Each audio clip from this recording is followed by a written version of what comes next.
Hello, everyone. Happy Pride Month to you all. Welcome to the Leaders Meet Diversity Series delivered in partnership with Facebook. Today, we're delighted to discuss the intersectionality of sport, moving from ally to advocate. My name's James Swanson, and I'm delighted to be here with a number of wonderful panelists today. And without me wanting to do the introductions, I'm going to pass over to Jen. And I'd love you to give us an introduction to who you are and what you do, but also tell me what Pride Month means to you. Thanks, James. Jen Reynolds here from Maple Leaf Sports and Entertainment in Toronto, Canada. I'm the manager of equity, diversity, and inclusion. So at MLSE, we own the Toronto Maple Leafs of the National Hockey League, the Toronto Raptors of the National Basketball Association, Toronto FC of MLS, and the Toronto Argonauts of the CFL. So we have a strong group of 3,500 employees across all of those teams and our live partnership business. So I work on the EDI streams of those different elements. What does Pride Month mean to me? I'm a proud member of the LGBTQ community, so this is very much a personal month, but it's a time to reflect on how far we've come. I'm fortunate to live in Toronto, which is a very welcoming and diverse city, but to also recognize the challenges and barriers that members of our community face, and know my role and opportunities to help clear any of those challenges and barriers and truly make sports more of an inclusive place for everyone. So that's me in a nutshell. Tremendous. Thank you, Jen. It's great to have you here. Chris, I'll come over to you. So I'm Chris Kenna. I'm the CEO and founder of Brand Advance Group, which is a group of companies that works with brands and agencies across the world to make sure they reach everybody in their marketing and in their comms and in their creative, etc. So we have the privilege of working with a lot of different sports and companies associated to sports like Delta Trade, etc. And then, with big brands like Unilever and Adidas and Nike and a lot more. What does Pride Month mean to me? Well, it's Pride Month, 12 months a year for me, number one. But I think for the benefit of the actual question, I think it's when we can challenge people, like you said in the title, challenge people to move from allyship into advocacy. We can, we show who we are, whether it's in the parades, in the streets, the marches, I should say. It's not a parade yet because everyone's not got equality yet, so it's still a march. If it's not a march for us in our country, it's certainly a march for our brothers, sisters, non-binary in other countries that don't get to enjoy the same freedoms for us. So that's a really important part of it. But also, I think it's to serve, for me, I bring my company out there. I go to quite a lot of marches from New York and London, etc., Berlin, etc. And I think it's really to sort of invigorate the next 12 months worth of people to come and join the fight, because you don't need to be from the LGBTQ plus community to believe in equality and freedom for all. So that's what it is for me. Tremendous. Thanks, Chris. You've tackled some of the things we'll be talking about later, which we'll delve into in greater detail. Last but not least, Jamie, come to you. Hi, so my name's Jamie Hooper. I'm here today, I guess kind of representing my my business. So I started my own consultancy at the start of this year called Inclusive Cultures, which is all about supporting the sports sector to be more diverse, inclusive, representative, and equal across the board. I've spent kind of 10 years or so working in the traditional sports sector for different partners, leading on equality, diversity, inclusion work, but felt like it was time this year, particularly more so than any other time, to take this on kind of head on and do this more directly and be able to work with people directly who want to make a difference. You may hear some noises in the background.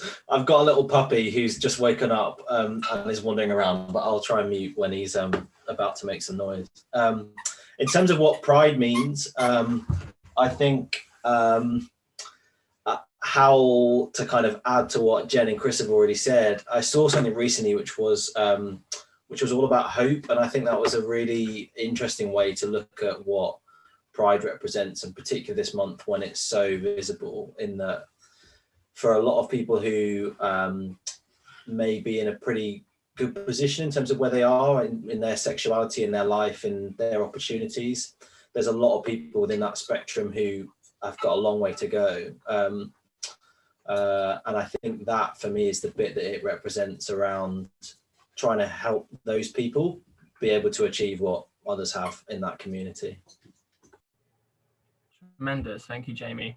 It's great to have you all. And I think the other fantastic element is you all represent such different areas of the sports landscape, which is fantastic. And it's something which, as you said, I think you all touched on this in a way, you know, the element of a Pride Month not just being in 1 month, it's across the year, that continued advocacy. But I think as well, I think Pride Month, people tend to view it very much as a celebratory element, which it needs to be because progress has been made in parts of the world, but equally it hasn't in others. And that's where the advocacy piece comes in. It's we have a platform, and it's important to continue to drive forward for sort of holistic inclusion across the world when it comes to LGBTQ plus rights. So I guess, you know, linking into our title today, it's important maybe we start of the role that intersectionality plays. I'm going to give a very brief and broad overview of sort of the meaning of intersectionality. It was first coined in the late 80s, and it's sort of intersection of social categories or identities such as race, gender, class, sexuality, which can lead to the overlapping levels of discrimination and disadvantage. And it's something which is very much coming to the forefront of discussion when it comes to holistic inclusion. So I'm going to sort of ask you all to sort of say what it means to you, but also why you think it is so important to be part of the inclusion dialogue. And Jamie, I'll start with yourself, if you don't mind. Yeah, I mean, it's massive, isn't it? Intersectionality. Where do you start with it? I think as somebody who's kind of been a consultant in this space, particularly within sport for a long time, this intersectional approach to equality, diversity, inclusion is definitely the modern way to approach work in this area. But it's a really interesting balance still between those areas where what we want to be achieving on the big scale is inclusion for everybody. But in certain ways, you're still going to need some attention on certain groups within communities. And it's that real interesting balance of how you tackle that kind of big overall work around inclusion, just trying to work with the people in front of you at that time and kind of deliver to their needs, versus really putting in some specific work around certain groups that still need that support. And that will vary depending on where organizations are at, society is at, particularly in this area. We see stuff changing all the time, and the people working in this space, I think, kind of know that you almost need to have a bit of time held back for something that might just happen. I mean, we saw it with George Floyd, the impact that had globally and is still having and will continue to have. And we saw it with the murder of Sarah Everard in terms of the conversation about women's safety, and like these spark moments happen that make you need to address some of this stuff head on. But really trying to keep that point about the bigger picture in trying to just include everybody without trying to put specific labels on people. And I know that may sound really contradictory, and I'm hoping Jen or Chris might have a better way to build on that point. No, it's not contradictory. I think it's a very appropriate approach to, as you said, the more modern way of assessing what diversity inclusion looks like. So thank you so much, Jamie. Chris, I'll pass over to you. What are your thoughts on this? I could hear the dog had a lot of thoughts as well, which is good. I think, well, we're not monolithic. Like, my black is as much a part of me as my gay, as, you know, as the fact I'm a father of 2 teenagers, as the fact I'm the CEO, and then what that brings into my life. You know, all these are factors that make Chris Kenna. And we all have these layers of an onion. We're all, you know, you peel one away and there might be a sort of title that layer has, but then you've got all the other layers that also describe it. And I think intersectional is the word used to say we acknowledge all them layers, we acknowledge all them differences, them superpowers that you've got, because difference is a superpower. So, you know, we acknowledge them all. I think it's one of the terms that, like, I wouldn't be speaking my truth if I didn't say, I think it's one of the terms that just makes it easier for people to explain, you know, like we've got a lot of them terms, I'm sure we can all agree, but there's a lot of terms that sort of are just there because it makes it easier to say, you know, when talking about this, and that's fair enough. And in the end, you know, once the conversation's been taken to a certain level, we need to look back on some of the words and say, okay, now, you know, do we need to be breaking it out a bit more, you know, and really tackling and discussing what it, you know, the actual community that we're talking about, you know, and making sure that they all feel involved and supported and as important as each other. Because, you know, even the term LGBTQ plus, it's not just sexuality, it's gender as well, you know, and all is important to that, like as important. Well, I'm sure we're going to come on to it, but yeah. No, thank you very much, Chris. And I think we've all probably had experiences within the industry where you're spoken to in the sense of, would this work? Is this appropriate for the entire spectrum of a community? And I think it's important for all of us to recognize our own identities, to say, well, for me, it works, for me, it's fine, but I represent one small part of a larger spectrum. And again, everyone's relationship and also everyone's identity has had a different experience. And as you said, it's about the broad approach, but it's also the individual one to understand that every experience is unique and not everyone represents everything. Jen, what are your thoughts? Yeah, just to add on to that, we're very much taking an intersectional approach to the work we're doing for Pride Month this year, exactly like at that intersection of racism and sexism. And you think of how Pride was started with the Stonewall riots, started and led by racialized trans women. And today, 50 years later, those are still the most marginalized groups, especially in the sports environment. So it's not a one size fits all. What works for cis white men isn't going to work for people who are further marginalized based upon their race, based upon being a gender minority. So we're thinking of it in that holistic environment, but really being able to focus in on people's overlapping identities. No, I completely agree. And I know we very thankfully had our Pride game at Harlequins, our second one, very recently. And in the lead up to that, I wrote an article on the meaning of Pride Month, because again, it's important for those who view it as a very celebratory element, but also the origins. And I mentioned the likes of Martha P. Johnson and understanding how, you know, trans women of color was so significant in leading that uprising, that defiance, yet her identity and her experience at times is very much diluted and lost within the larger conversation. And, you know, I know that we're in a time now where media has progressed, where there is a documentary about her experience on Netflix, but we have to continue to drive that conversation forward in regards to what representation really looks like. Chris, was there something you wanted to add into that? I was just, I could just add on to the diluted and sort of saying, you know, literally in the film Pride, you know, she was diluted to a gay white guy. So it's not sort of diluted, it's a bit more erased, you know, like, I mean, it's our job. We've got platforms, we're getting to speak here now. You know, this is our privilege, and it's our job to keep reminding and making sure that this month, as well as the other 11 months, but this month we keep reminding people, everybody, part of the community, not part of the community, the understanding and the yet to understand, you know, everybody that, not just history and actual history and not, you know, erasing that, but also just, I don't know, sorry, you just sparked something there, I think. We've got a lot going on in the UK right now. I don't know what it's like, Jen, in Canada at the moment, but in the UK, there's a lot of trans people going on.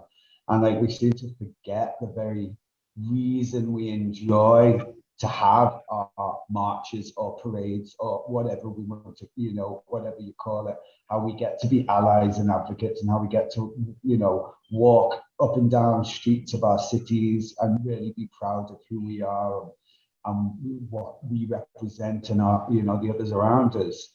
You know, it's a shame to see it rolling back so much. So I think it'd be wrong if I didn't gob off about it a little bit, because that's why I'm here, isn't it? Yeah, no, completely.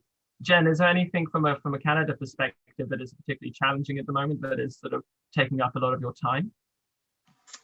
Yeah, we are quite fortunate to have like progressive government, and, you know, trans people and LGBTQ people in general do have the rights and freedoms, but does that necessarily translate to being fully welcome and inclusive in all environments? Not always. So when we're thinking about our physical spaces of our venues, yes, everyone is welcome there, but are we creating an environment where LGBTQ people, especially trans non-binary people, feel welcome? So our fans, and then we talk about our athletes, and sport is so rooted in the gender binary. From being a kid, you know, you're either in the girls' league or the boys' league, and that's what it is. And when we think about trans athletes, especially trans women who are seen as a threat to the women's sports space, it's exclusionary. So we need to be thinking about what are the policies and practices and education that we're going to be making, the investments in the community to help change this. It's not going to come overnight, this culture shift, but we really need to be investing in the right places so that we can help educate everyone around these issues, so we can work towards full inclusion that way. Great, thank you, Jen. And actually, you segued us perfectly into our next area of discussion, looking at that holistic representation angle and making sure that it's not just on the back offices or on the field, it also affects, you know, our spectators and our fans. Jamie, I'll come to you first. You know, it comes to holistic representation. Where are we now, and where do we need to go? I mean, it depends where you are in that intersectionality, right? For some people, representation is off the chart, is amazing, but for a lot of people, it's nowhere near. I think the biggest challenge the sports sector has above anything else in this space is a lack of diversity at leadership level. We've talked about boards for a long time and we've made some progress.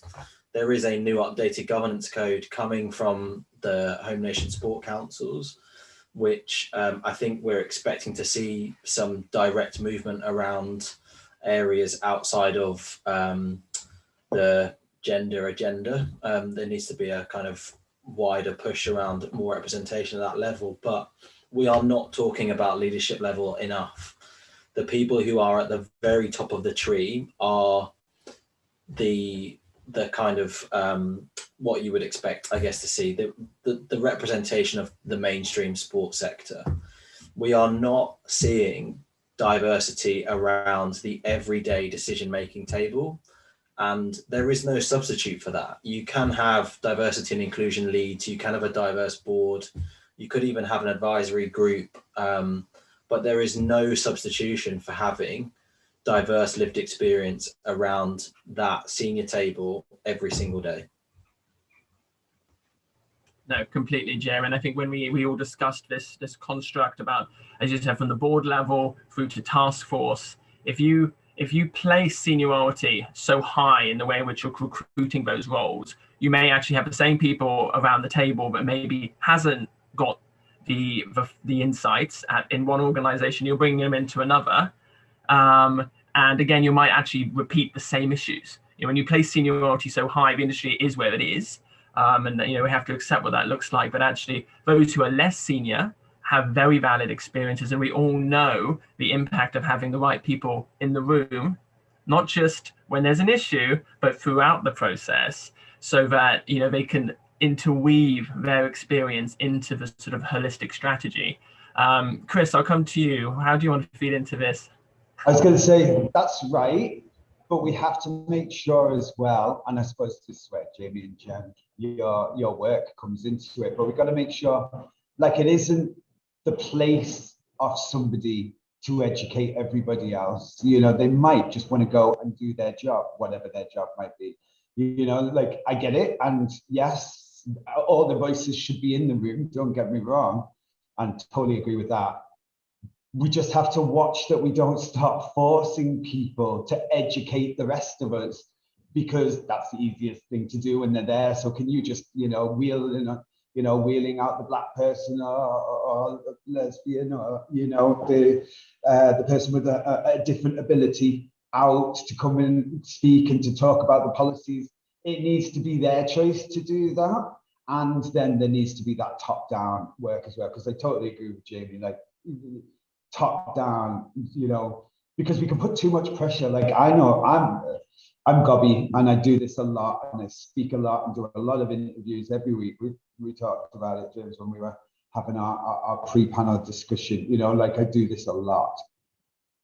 And it's so destroying, because all we're doing is talking about trauma every day. Like, I have to tell you what it's like to be black, tell you what it's like to be gay. You know, if it's a really interesting conversation, they'll say, what's it like to be a successful gay black CEO? Not what's it like to be a successful CEO. Never have I been interviewed in the last 2 years for that. The amount of awards and everything, you know, but still, what's it like to be a gay CEO? Oh, it must be very hard, you know, struggling between them. No, that's just who I go home to, you know, like, so we just got to make sure when we're fixing the problem, we don't use other people and their, you know, mental health or just their traumatic life experiences to help us fix our problems. You know, the problem is on us individually, companies themselves. The problem isn't for the employees to fix the company, it's for the company to fix the company. Bring along the employees and people, and bring in specialists, you know, have someone in-house like Jen, bring in consultants like Jamie, but the problem is on the company and the people sat around. It's their onus. You know, we've got to be careful not to flip that back onto being, will you come and sort it out for us? You know, because, you know, you got yourself into this. I say charity, but you get yourself into it to get yourself out of it. You know, like, we're here to help, but we choose when we help. We don't get told and made to. I hope that makes sense. No, it does. No, thank you. Jen, is there anything further you'd like to add to this?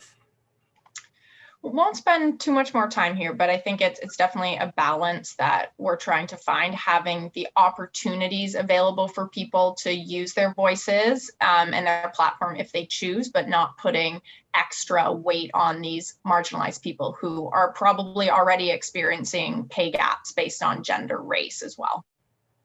No, correct. And I think something which we talked about from a business standpoint is, you know, we may have you know, senior leaders within the sports space who are here saying, well, I put a task force together, I put a board together. You know, is that not the right step? Is that not good enough? And of course, as you said, it's about setting that group up for success. It's about the establishment of KPIs. It's about giving them the investment to actually make change. I guess I'll come to you, Jamie, on this. What would you say to someone who's listening today and is saying, well, I think I was making the right steps in regards to trying to get to that holistic representation standpoint, but aligning to what Chris and Jen just said there about not leaning so heavily on those minority groups? What would you say to a senior leader who is thinking they're doing the right thing, but it needs to be pointed maybe in the right direction?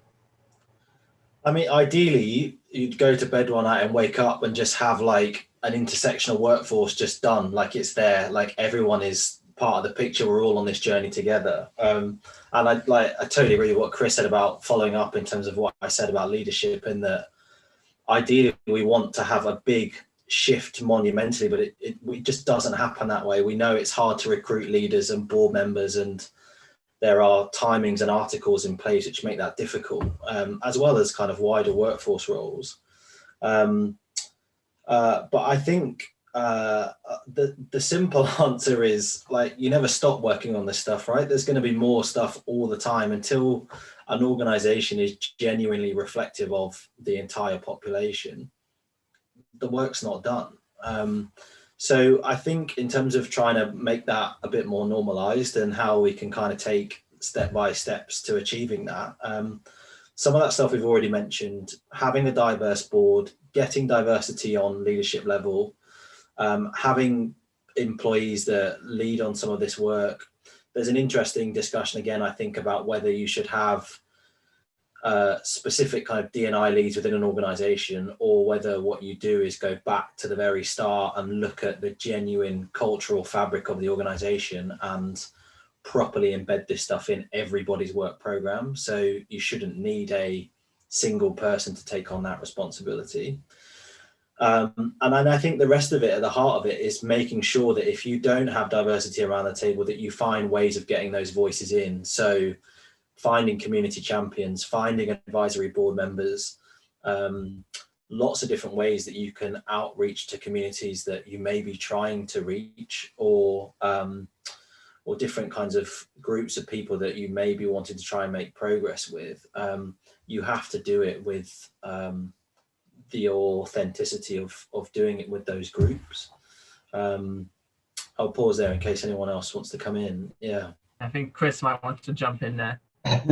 Chris always wants to go back. I think I've got a little acronym that I've been saying it quite a lot in the last, it came to me like 2 weeks ago. But I think it is what I try and do, what I try and get recovery to do. And I think it does as well, so I'll share it. But it's DMTR. So it's like the D is the do it. So don't let anything stop you from doing it.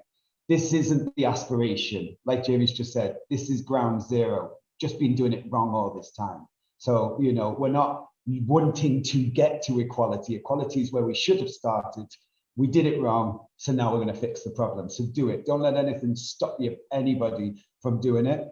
Mean it is the M. Like if you don't mean it, and that means it from CEO through to shareholders, right down, you've got to mean it. You can't hire anybody that makes you authentic. You can't go on a course that makes you authentic. Authenticity just comes from meaning it. Then the T is train it. So once you start doing it and you've got the leadership do it, train everybody. You don't need to be LGBTQ plus to understand and bring that community into the comms you're doing, or whatever it is that you do within your organization. You just need to be trained to a point where you feel confident enough to now ensure you're thinking about these. It doesn't mean you're going to be an expert on it, especially if it's a community, that you don't feel that you belong to.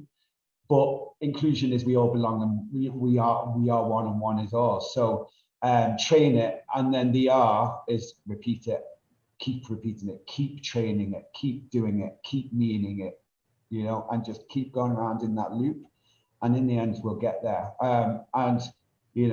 It's for people like us that have a bit of privilege that we get to speak to people on panels like this, that we just keep pushing you to DMTR it a little bit faster.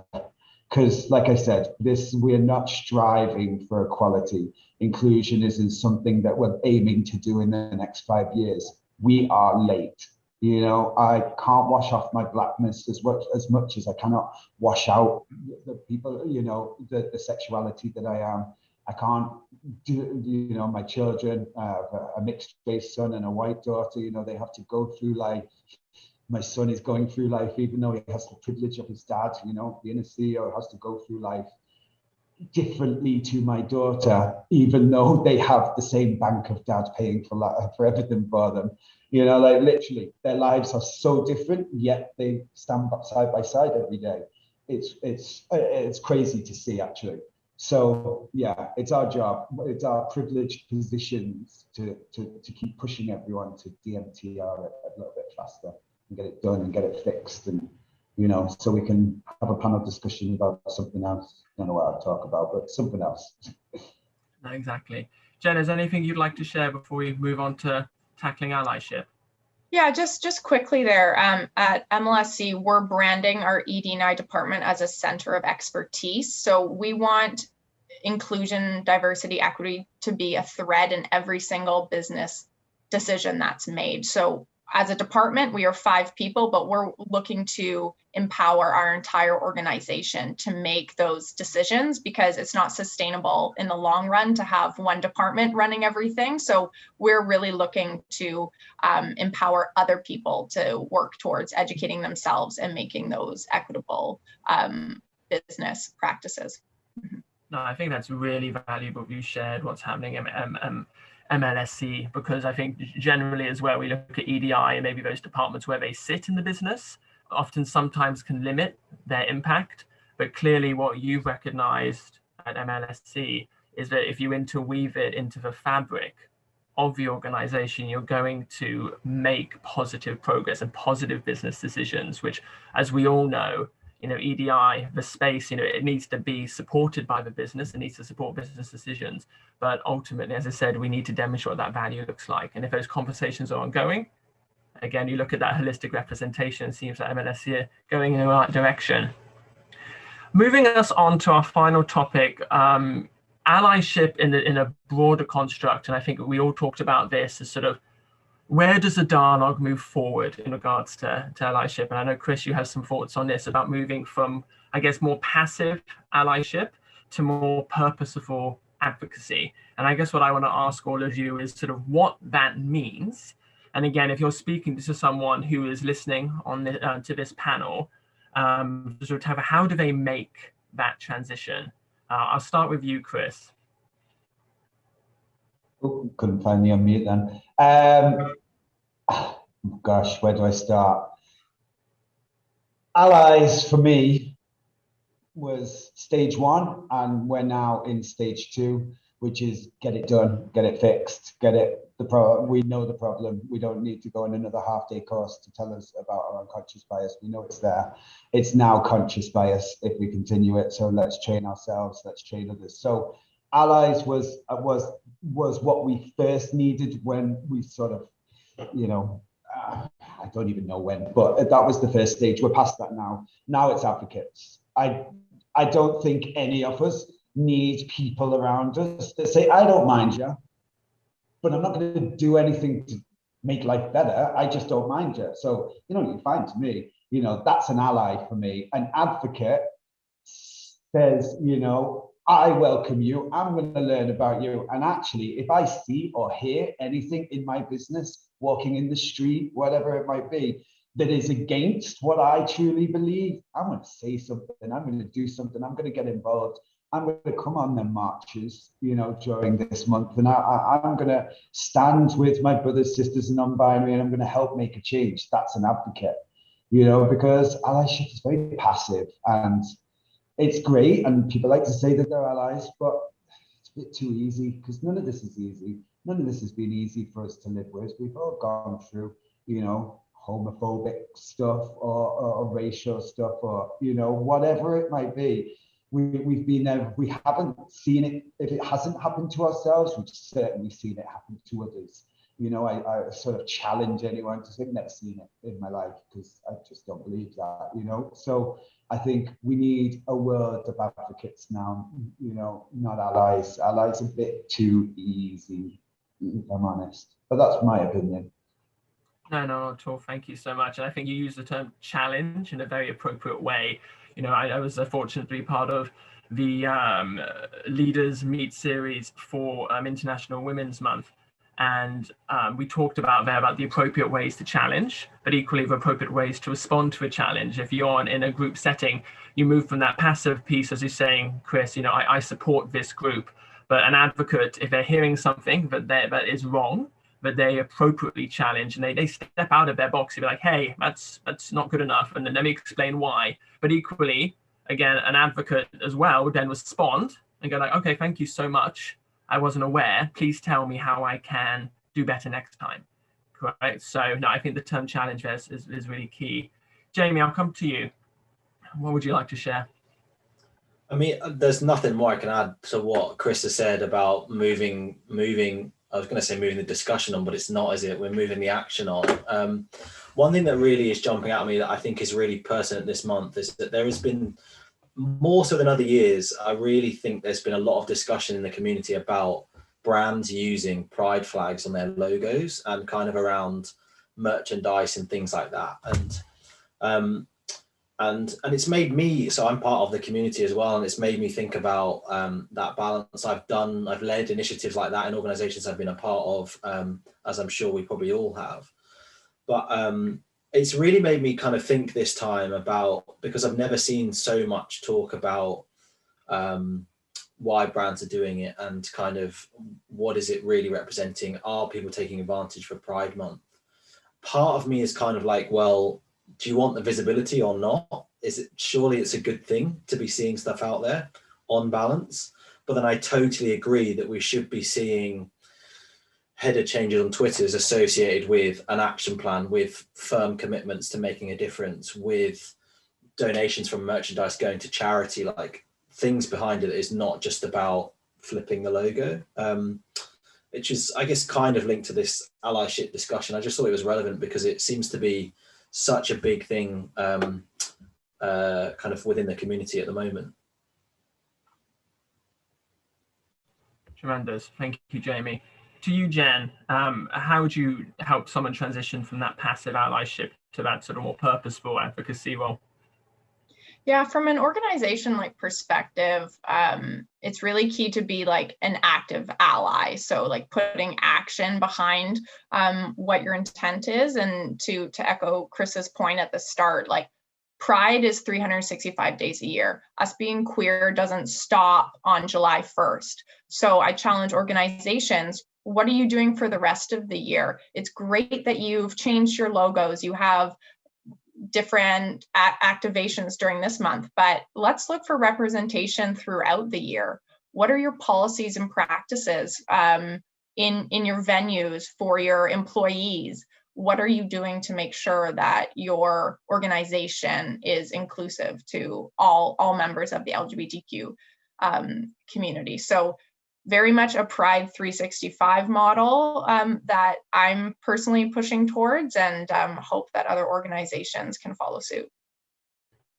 Such a valid point. As I said, we June Pride Month, similar to how LGBT History Month works in February, they are showcase amplification opportunities, but it's not just the discussion starts at the beginning, ends at the end, and we sort of wait until the next time to start that dialogue again. As you said, it's the companies that are authentically committing to the space, that look at their touch points, what they're doing as a business, but also they interweave inclusion throughout their business model. And I think, Jamie, how you articulated it there is, I think companies are being, as I said, a little bit more conscious of the passive. I will change my brand logo to the rainbow flag, again, which is being concerned of maybe rainbow washing, to looking at, what do we stand behind, what do we want to do, and how can we be better advocates? And also, driving the conversation forward. Some companies I'm seeing using the progress flag, for example, as a step forwards to recognition of different identities. So yeah, it's a very valid point. Did you want to share something else, Jamie?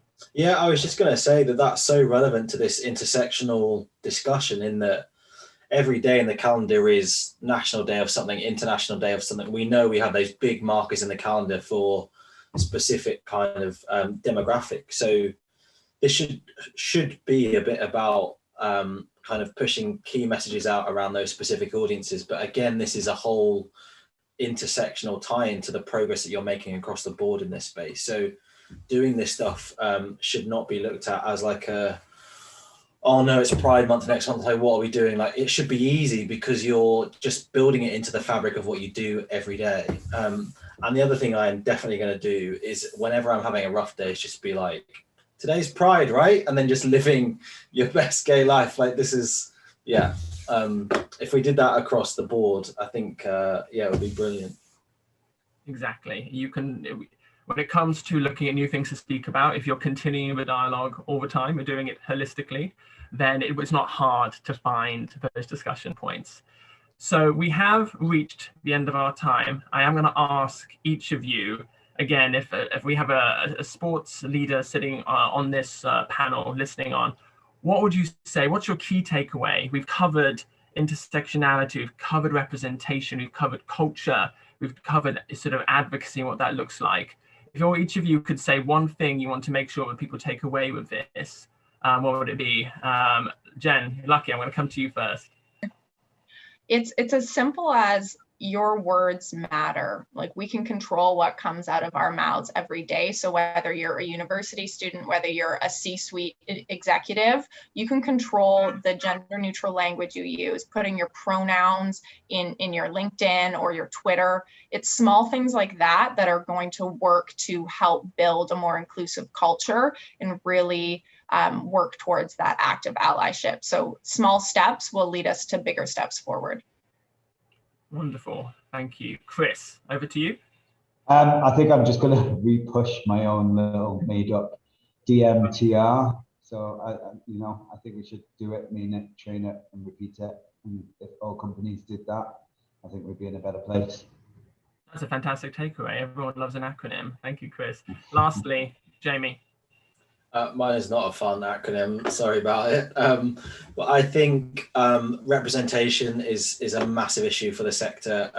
We have to find ways to get more authentic lived experience into decision making at every level of the sector. And I think this point about genuinely flipping the switch to make this part of the everyday fabric, the inclusive culture, we have to start making some big progress towards that. Great, thank you, Jamie. From my standpoint, from my own experience, I think it's about getting people in the room, not just when they deem it relevant. It's again, it comes back to that holistic approach. Is if you have people there who represent different backgrounds, they can feed in ways that maybe you haven't thought about, which means later down the line, you're not going to have that fire to put out because the spark actually never ignited. So for me, look around your business. Don't just focus on seniority. Look at lived experience and think to yourself, actually, they could feed in here. And there's a lot of value to that. Well, we've reached the end of our time. I know that we could continue talking for much, much longer. My thanks to Jen, Chris, and Jamie for their time and providing such valuable insights. And also, I'd just like to thank Leaders for Sport for putting this together and driving that dialogue forward. So that more people have an understanding of, again, the intersectionality of sport, and I guess how people move from that passive allyship to more purposeful advocacy. So thank you for listening, everyone, and have a great day.